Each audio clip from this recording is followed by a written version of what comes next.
রমজান মাসে এমন দুইটি আমল রয়েছে, যেই দুইটি আমল করলে আল্লাহ পাক রব্বুল আলামিন বান্দার উপর খুশি হয়ে যান, বান্দির উপর খুশি হয়ে যান। এমন দুইটি আমল রয়েছে, এমন দুইটা সময় রয়েছে, যেই সময় আল্লাহ পাক রব্বুল আলামিন বান্দার দোয়া কবুল করেন।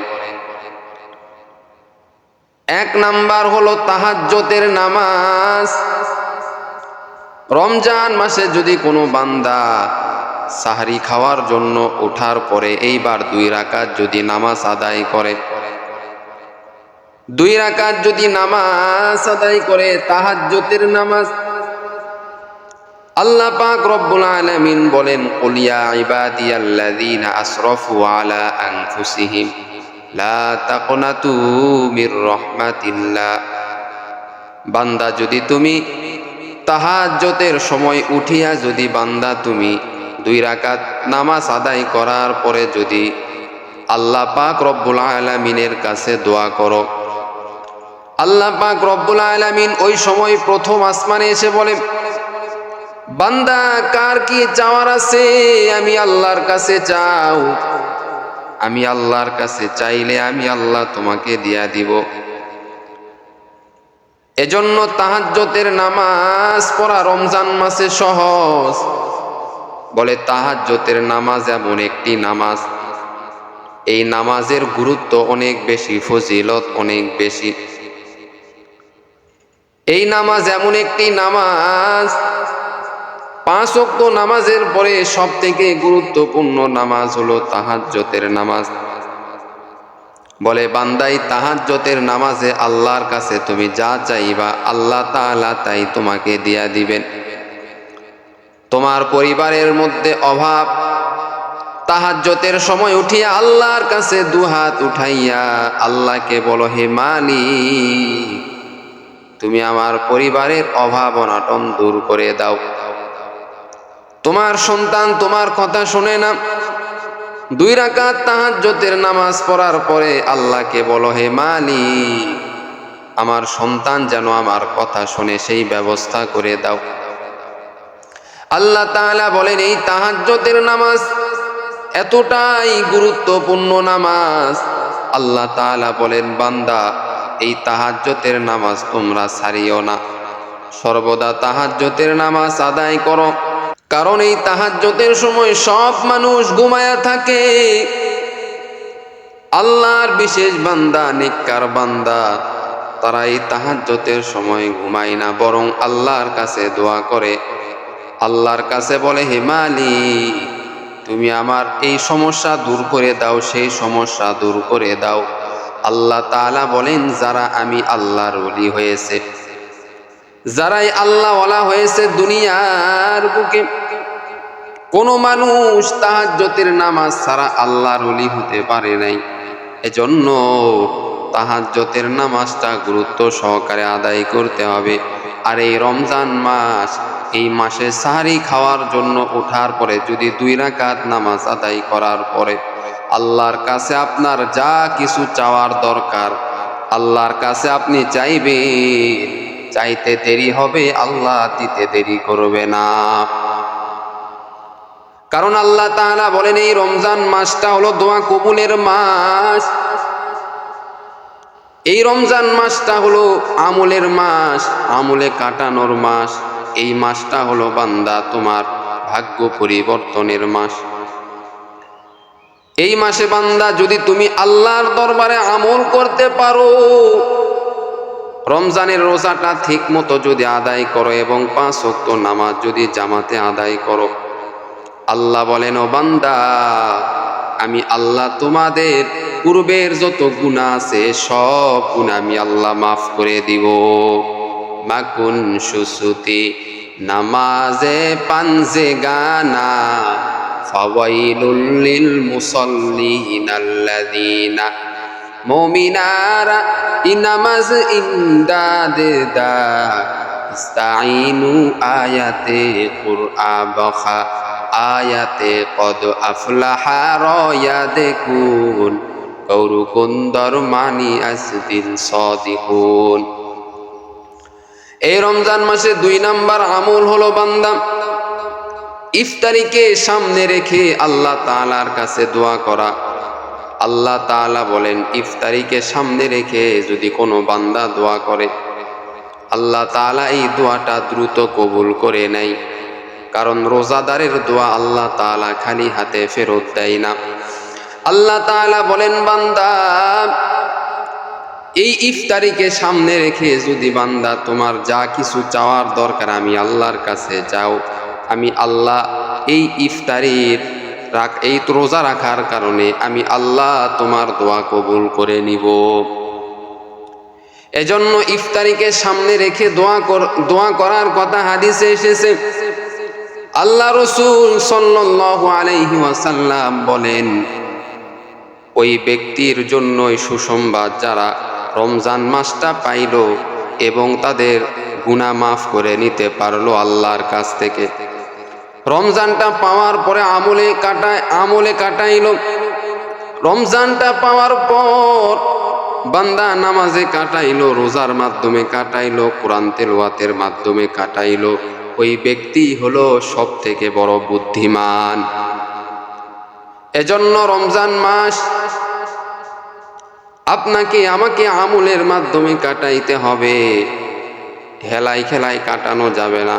কিন্তু এই রমজান মাস আসার পরেও অনেক মানুষ এখনো পর্যন্ত রোজা নাই, সুস্থ শরীর রয়েছে তারপরেও রোজা থাকে না। আল্লাহ রাসূল বলেন, তার জন্য লানত, তার জন্য লানত।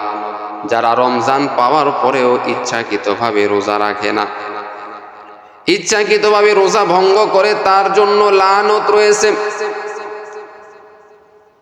আল্লাহ রাসূল তাদেরকে লানত দিয়েছেন।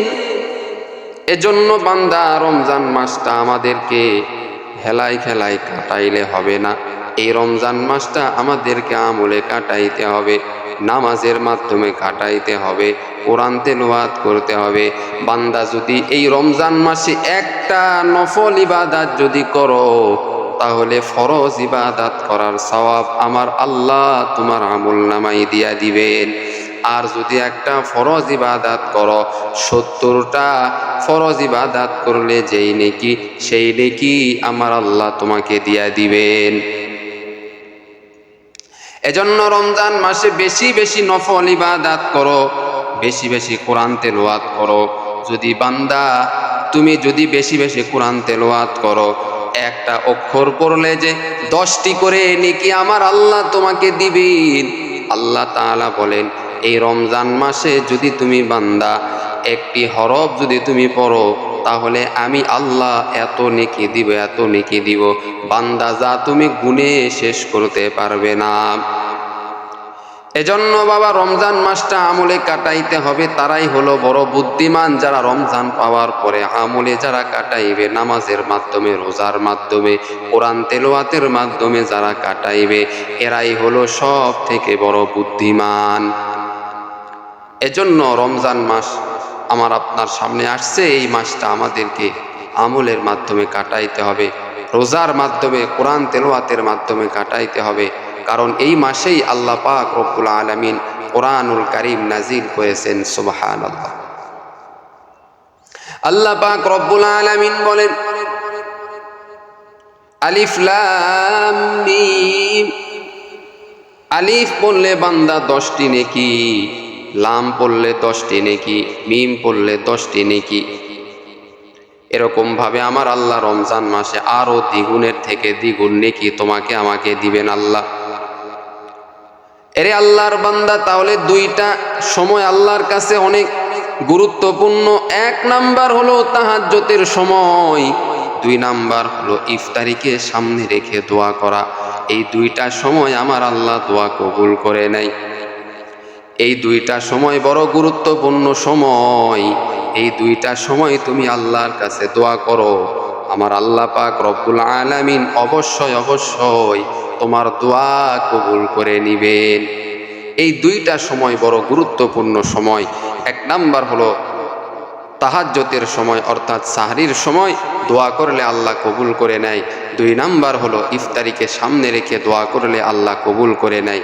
বান্দা তোমার যা কিছু চাওয়ার দরকার ইফতারির আগ মুহূর্তে এবং তুমি তাহাজ্জুদের নামাজ পড়ে আল্লাহর কাছে চাও, আল্লাহ তাআলা বলেন, বান্দা আমি আল্লাহ দেওয়ার জন্য প্রস্তুত রয়েছি। সুবহানাল্লাহ। আল্লাহ তাআলা বলেন, বান্দা আমি আল্লাহর কাছে চাও, আমি আল্লাহ দেওয়ার জন্য প্রস্তুত রয়েছি, কিন্তু তোমরা বান্দা চাইতে তো পারো না। চাওয়ার মতো যদি চাও আমি আল্লাহ অবশ্যই দিয়া দিব। চাওয়ার মতো যদি চাইতে পারো আল্লাহ অবশ্যই দিয়া দিবেন। আল্লাহ তাআলা বলেন, বান্দা তোমার চোখের পানির এত দাম। কোরআনুল কারীমের মধ্যে আল্লাহ বলেন, ফালিয়াজহাকু কালিলান ওয়ালিয়াবকু কাসীরা। বান্দা কম হাসো, বেশি বেশি তুমি কান্না করো, কারণ যারা কান্না করবে তাদের অন্তরটা পরিষ্কার হয়ে যাবে। আর অন্তর পরিষ্কার নিয়ে যদি বান্দা দোয়া করে আল্লাহর কাছে, আল্লাহ তাআলা বান্দার দোয়া খালি হাতে ফেরত দিতে পারে না। এজন্য বান্দা রমজান মাসে আরো বেশি গুরুত্ব সহকারে কান্নাকাটি করতে হবে আল্লাহর কাছে। আপনি আগে যা করেছেন, বিগত মাসে যা করেছেন, সেজন্য আল্লাহর কাছে বেশি বেশি কান্নাকাটি করেন। হে মালিক, শয়তানের ধোকায় পড়িয়া আমি অনেক অন্যায় করেছি, নাফরমানি করেছি, আর আমি গুনার কাজ করব না, তওবা করলাম। আল্লাহ আপনি আমার সব গুনাহ খাতা মাফ করে দেন। কারণ বান্দা যদি গুনাহ নিয়ে যদি অন্ধকার কবরে তুমি আমি যাই, অন্ধকার কবর কাউকে ছাড় দিবে না। আল্লাহর নবীর মেয়ে, আল্লাহর নবী বলেন, ও ফাতেমা, নিজের আমল নিজে করিয়া কবরের মধ্যে যাও, কারণ কবরে যাওয়ার পরে রে ফাতেমা, তুমি যতই আমার পরিচয় দাও কোনো লাভ নাই। তোমার আমল যদি না থাকে, কবর কিন্তু তোমাকে ছাড় দিবে না। তোমার আমল যদি না থাকে, তুমি আমি নবীর মেয়ে হওয়ার পরেও কবর কিন্তু তোমাকে ছাড় দিবে না। ওই কবরে তো সবাইকে একদিন যেতে হবে। এমপি, মন্ত্রী, মিনিস্টার যাই হও না কেন, দেশের সরকার হও না কেন, তাও তো তোমাকে যেতে হবে। ওই তিনটা সাদা কাপড় তোমাকেও দিবে, আমাকেও দিবে, এমপি কেউ দিবে, মন্ত্রী কেউ দিবে, দেশের সরকার কেউ দিবে। তিনটার বেশি কাপড় দিবে না। কাপড়ের কালার একটাই হবে, সাদা কালার। এরে আল্লাহর বান্দা, সবাইকে তো একদিন অন্ধকার কবরে যেতে হবে। যতই বড় ধনী ব্যক্তি হও না কেন, ধনী ব্যক্তি হও না কেন, তারপরেও তোমাকে অন্ধকার কবরে যেতে হবে। এই পৃথিবীর মধ্যে সব থেকে যে ধনী মানুষ রয়েছে, সেও তো একদিন কবরে যাবে। পৃথিবীর মধ্যে সব থেকে যে গরিব মানুষ রয়েছে, সেও তো একদিন কবরে যাবে। বান্দা একটু চিন্তা করো, মৃত্যু তো কোনো বয়স মানে না, কোনো ধনী আর গরিব মানে না। কত জায়গায় কত যুবক মারা যায়, কত যুবক বাবা জীবিত আছে, দাদা জীবিত আছে, নানা জীবিত আছে, নানি জীবিত আছে, কিন্তু যুবক কবরে চলে গেল। ও যুবক রে, কত অন্যায় করবে আর কত নাফরমানি করবে রে যুবক। এরে যুবক, মৃত্যুর ভয় একটু অন্তরের মধ্যে ঢুকাও। মৃত্যুর ভয় ঢুকাইয়া আল্লাহর ইবাদত করো, আমল করো। আল্লাহ তাআলা বলেন, বান্দা যদি মৃত্যুর ভয় ঢুকাইয়া যদি দুনিয়াতে চলাফেরা করো, তাহলেই বান্দা তুমি কামিয়াব হইতে পারবা। মৌতু কাসিন কুল্লু নাসিন শারিবু, কবরু বাইতিন কুল্লু নাসিন দাখিলু। তোমার আমার মৃত্যুর যখন সময় চলে আসবে, আজরাইল 1 সেকেন্ডও সময় দিবে না। তুমি যদি কাঁচের ঘরের মধ্যেও যদি তুমি থাকো, তারপরেও আজরাইল সেখানে যাবে। এরে আল্লাহর বান্দা, মৃত্যু তোমার কাছে হাজির হয়ে যাবে যখন সময় চলে আসবে। কখন তোমার আমার মৃত্যু হবে তুমিও জানো না, আমিও জানি না। হঠাৎ মৃত্যু হতে পারে তোমার আমার। এ দুনিয়াটা কিছুই নয়। যত বড় ধনী মানুষ আগে যারা ছিল, সকলে কবরে চলে গেছে। তোমাকেও তো আমাকে কবরে যেতে হবে। এজন্য বাবা, রমজান মাসটা পাওয়ার পরে আমলে কাটানোর চেষ্টা করো। হতে পারে এই রমজানটা তোমার শেষ রমজান, আর সামনে তুমি রমজান পাইবা না।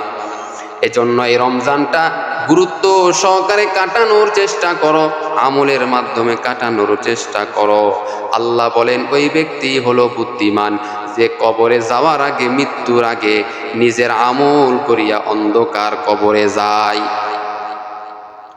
অথচ আমরা মনে করি ওই ব্যক্তি সব থেকে বড় বুদ্ধিমান, যে ব্যক্তি কোটি কোটি টাকার মালিক হয়েছে, যে ব্যক্তি বড় বড় বিল্ডিং এর মালিক হয়েছে, অনেক টাকা পয়সার মালিক হয়েছে, সম্পদের মালিক হয়েছে, বলে না না, আল্লাহ তাআলা বান্দার সম্পদ দেখে না, আল্লাহ তাআলা বান্দার চেহারা দেখে না, আল্লাহ তাআলা বান্দার টাকা পয়সা দেখে না, বরং বান্দার দেখে হলো অন্তর।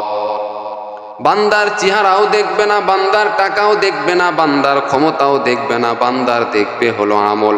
বান্দার আমল যদি ভালো হয়, এই বান্দা আমলের কারণে জান্নাত পেয়ে যাবে।